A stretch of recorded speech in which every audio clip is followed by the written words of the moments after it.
Touch one. Touch one. One Africa. One Africa. Uhuru. So at this time, we're going to bring up our keynote presenter, who many of y'all, I'm sure, are very familiar with. The chairman has been leading the worldwide African revolution for the last 30 and more years as the chairman of the African People's Socialist Party and African Socialist International. And we're very honored to have Chairman Omali Yeshitela speak today because of such a critical point in the history of our struggle for freedom. So with that said, brothers and sisters, comrades, please put your hands together for Chairman Omali Yeshitela. Uhuru. Uhuru. First of all, I want to thank Comrade Diop and Princess, and I really want to give a special shout out to the comrades here in Washington, D.C., the party organization that's been struggling seriously to try to make this African Liberation Day event occur. I know that it's been extremely difficult for a number of reasons. One of the reasons, of course, was the sabotage that was done, where at the last moment, the church where this African Liberation Day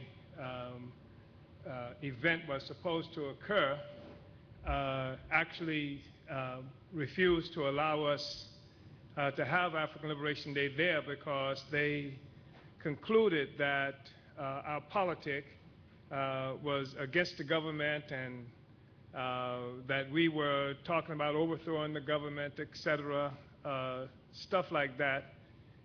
And so they didn't want us there. So it was only, I think, 2 days ago that we secured this location. And I'm told that people are calling now because they're going to the other place and we haven't been there. All of our propaganda, everything that we put out indicated that we were supposed to be at another place.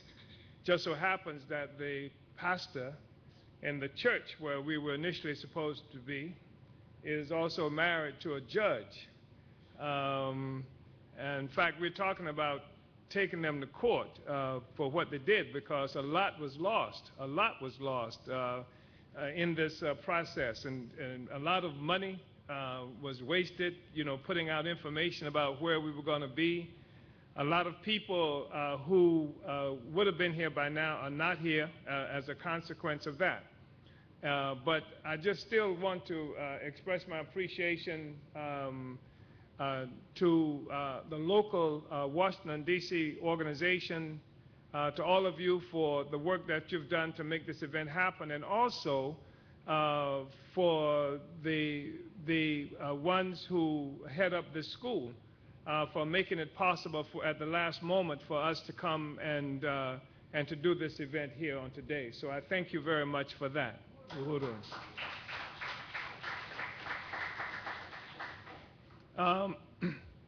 Brothers and sisters, it's already been said that this is an important time, but nobody needs to stand in front of you and tell you that this is an important time. All you got to do is be alive and capable of observing things on your television and reading about events to know that something very critical is happening in the world today. And the fact is that when we come to this African Liberation Day event, we come recognizing that. And for us, this is not simply an event. We have friends who have come to us and say, well, there's more than one African Liberation Day demonstration happening. I understand that there was supposed to have been one on yesterday and another that's happening today, and why don't you all just get together? Well, again, for us, the objective of doing African Liberation Day is not just to get together. It's not just to have an event. And although I think we've had up to now some incredibly significant culture, and we'll have more of that, it's not just to engage in an appreciation of African culture. For us in the African People's Socialist Party, African Liberation Day is a function of the revolution. That for us, we are constantly engaged in attempting to solve the problems of the revolution. We have come to the conclusion some time ago that the world that we live in is one that does not favor African people and most of the oppressed peoples in the world, and that it's not something that we can be satisfied with. We have also concluded that there's a material basis for the oppression, misery, and suffering that is experienced by African people, and that it is human beings who are responsible for this. And as human beings are responsible for this, then human beings can end this. That it is our responsibility as conscious human beings who have assumed the responsibility to lead a struggle for our freedom. It is our responsibility to achieve the greatest possible organization to win the consciousness of the greatest number of African people in the world to forward this revolutionary effort. That's what it's about. It's about turning this world right side. And what we are seeing in today's world is that a frenzy by imperial white power, an actual frenzy, a desperate kind of frenzy that can be seen in the barbarism that is being experienced today by people in Libya. You know, that's barbarism that we're looking at, that can be seen in what is happening throughout the continent of Africa. What we look at, see how our brothers and sisters in Haiti and various other places throughout the Caribbean, the millions of us who live in South America, the poverty that all of us experience as black people, black men and women. And this is a reality that has been imposed on us. And we are going to have to join this human tide of resistance that can be seen every place else, that the imperialists are attempting to stop, attempting to frustrate.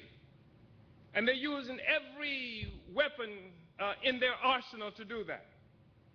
And one of the most significant weapons that we've seen in the last period, of course, resides right here in this city, Washington, D.C.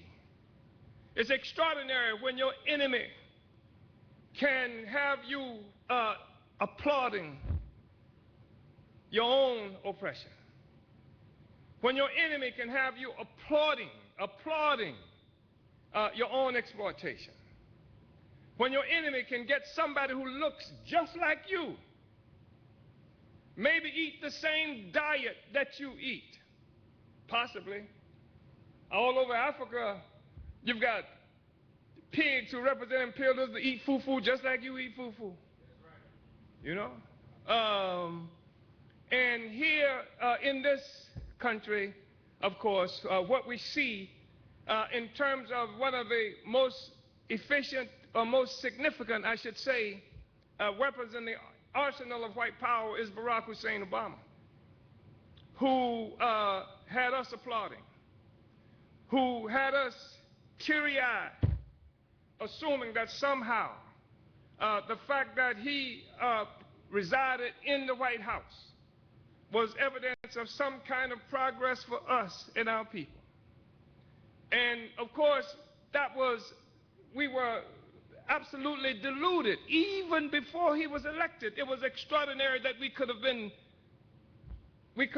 convinced ourselves that was the reality. This was the man even before he was elected, when we had created a movement that had put imperialism back on its heels, where masses of people from throughout the world had declared that slavery, the enslavement of our people, was a crime against humanity, and that we were due reparations. Movement that our party played a fundamental role in building, going back into the 1980s, where we held the first International Tribunal on Reparations for black people in America in Brooklyn, New York, to build it, say, we're going to make reparations a household word.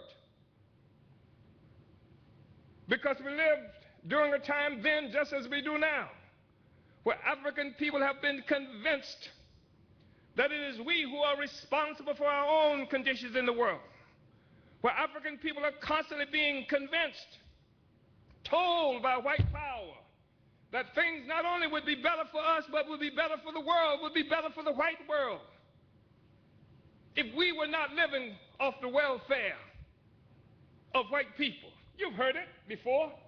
Get a job, nigga. If you got a problem, stop having so many babies. It's you who are responsible. It's you living on the welfare of this system that has brought the system down.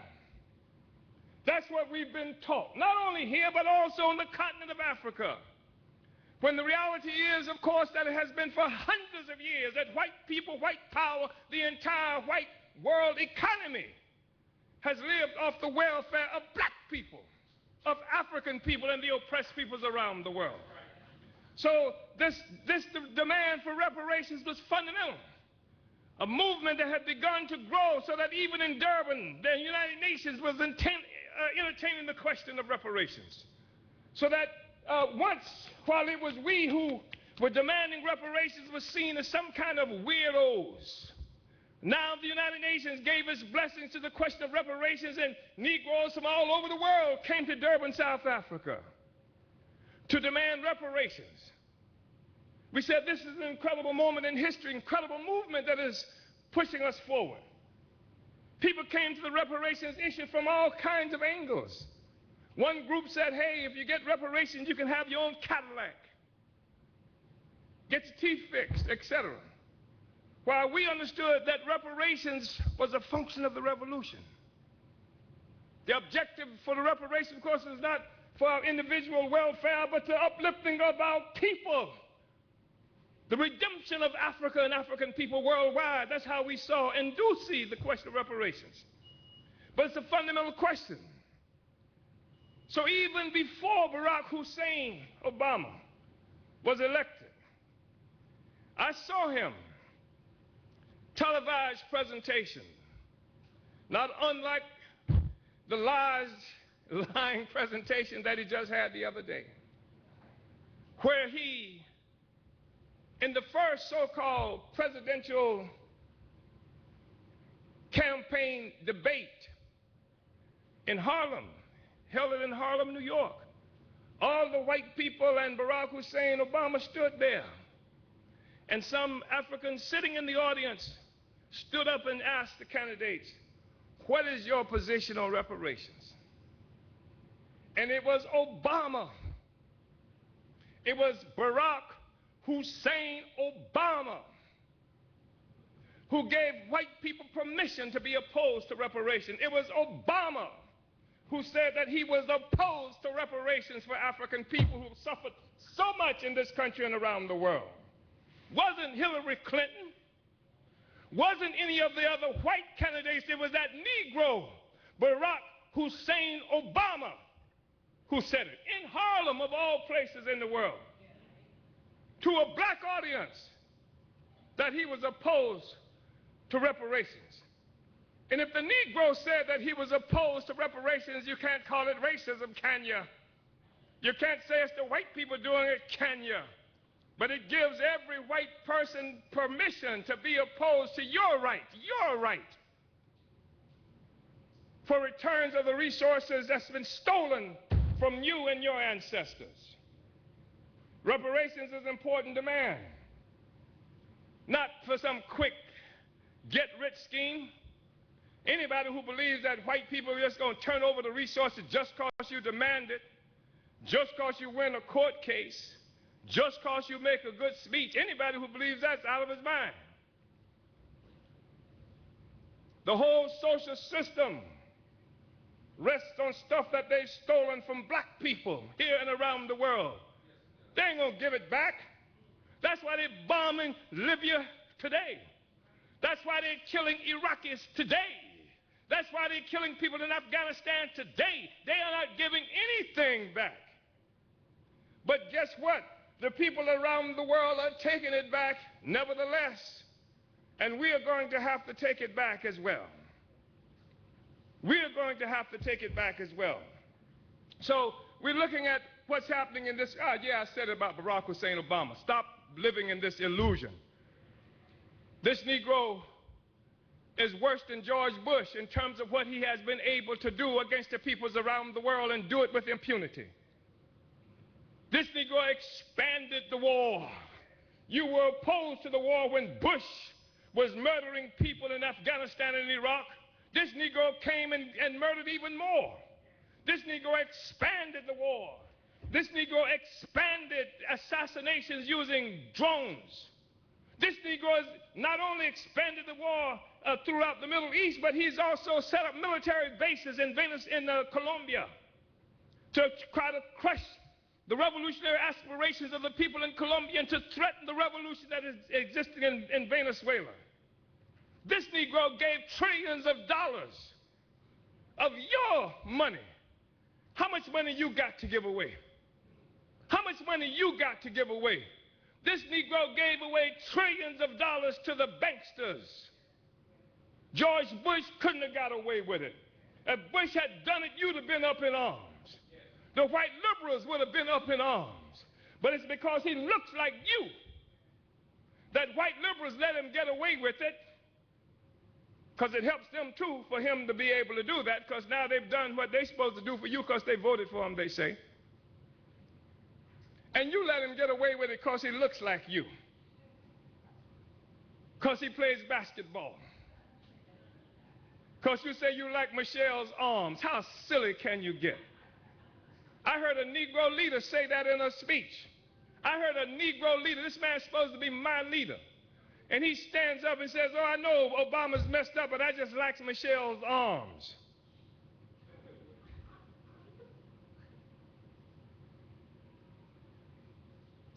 So I'm saying that we cannot afford to live some illusionary life. I'm saying that anybody in this room recognizes, if you tell the truth, if you're an African living anywhere on the planet Earth, that you cannot guarantee that your child has a future. In fact, you're kind of shaky on that question right now, whether your child is going to have a future. We can't allow some clown, some lying, slick-talking, pimp-walking sellout to use his aspirations at the expense of our people and our future. That's all I'm saying. You agree to that, don't you? Can't do that. And first, Obama has no sympathies for you at all. He went to Africa, went to a couple of places in Africa. He went to Cairo. A lot of people forget Cairo, Egypt is in Africa. He was in Egypt, and he talked about how wonderful things were in Egypt, and he even praised Mubarak at the time. But he went there because white power needed to regroup in the face of the resistance growing of peoples around the world. And one of the places where this resistance was centered was in the Arab and Muslim world.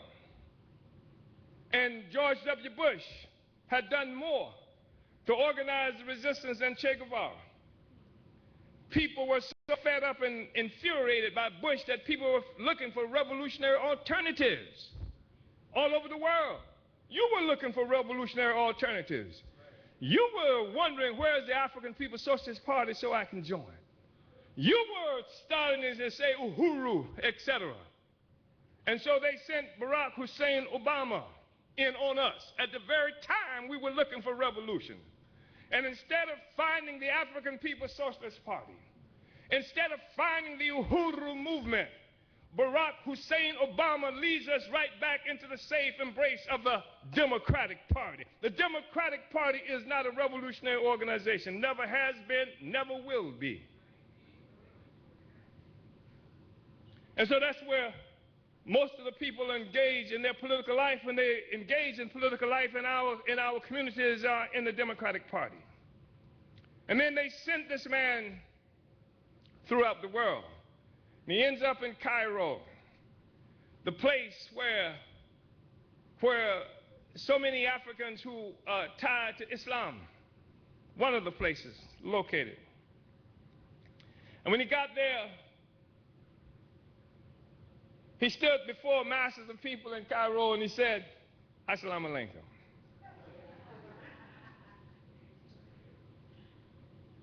He looked like and sounded like Farrakhan. But we know it wasn't Farrakhan, not on the same trip with Obama, because Obama had already denounced Farrakhan for white people in order to be able to successfully run for president. You know that, don't you?